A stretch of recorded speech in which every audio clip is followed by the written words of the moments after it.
গাজার আকাশ আবারও কেঁপে উঠল বিস্ফোরণে। ধসে পড়ল ভবন, ভেঙে পড়ল অসংখ্য মানুষের স্বপ্ন। যুদ্ধের টার্গেট এক নেতা হলেও প্রাণ গেল শিশু ও সাধারণ মানুষের। প্রশ্ন এখন একটাই, কার জন্য এই যুদ্ধ, আর কারা দিচ্ছে এর মূল্য? আল রিমাল এলাকার এক ভবনে একসঙ্গে হামলা চালানো হয় একাধিক ক্ষেপণাস্ত্র দিয়ে। মুহূর্তের মধ্যে ধসে পড়ে দেওয়াল, চাপা পড়ে নারী, পুরুষ, শিশু, যারা কোনোভাবেই এই সংঘাতের সাথে জড়িত ছিল না। ধোঁয়ায় ঢেকে যায় পুরো এলাকা। এই হামলার পর গুজব ছড়িয়ে পড়ে হামাসের মুখপাত্র আবু উবায়দা নিহত হয়েছেন। ইসরায়েলি কর্তৃপক্ষ এটিকে বড় সাফল্য বলে দাবি করলেও হামাস আনুষ্ঠানিকভাবে এখনও কিছুই স্বীকার করেনি। কিন্তু গাজার মানুষের কাছে এই খবরের চেয়ে বড় হলো ধ্বংসস্তূপ থেকে বের হচ্ছে লাশ, আহতদের আর্তনাদে ভরে উঠছে চারপাশ।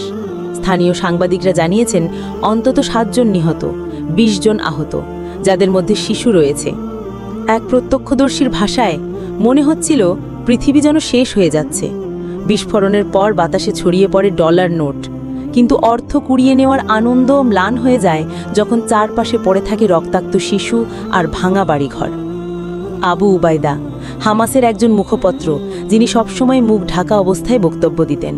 অনেকের কাছে তিনি প্রতীক হয়ে উঠলেও গাজার সাধারণ মানুষের বাস্তবতা ভিন্ন। তাদের প্রতিদিনের সংগ্রাম আরও ভয়ঙ্কর। 90% বেশি ঘরবাড়ি ধ্বংস বা ক্ষতিগ্রস্ত।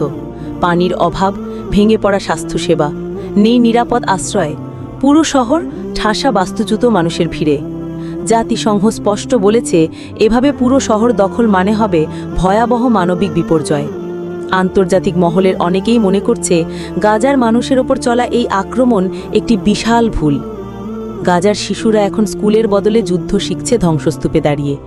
একজন নেতার মৃত্যু হয়তো কৌশলগত সাফল্য, কিন্তু সাধারণ মানুষের জন্য এটি কেবল আরও কষ্ট, আরও ক্ষুধা আর আরও অশ্রু।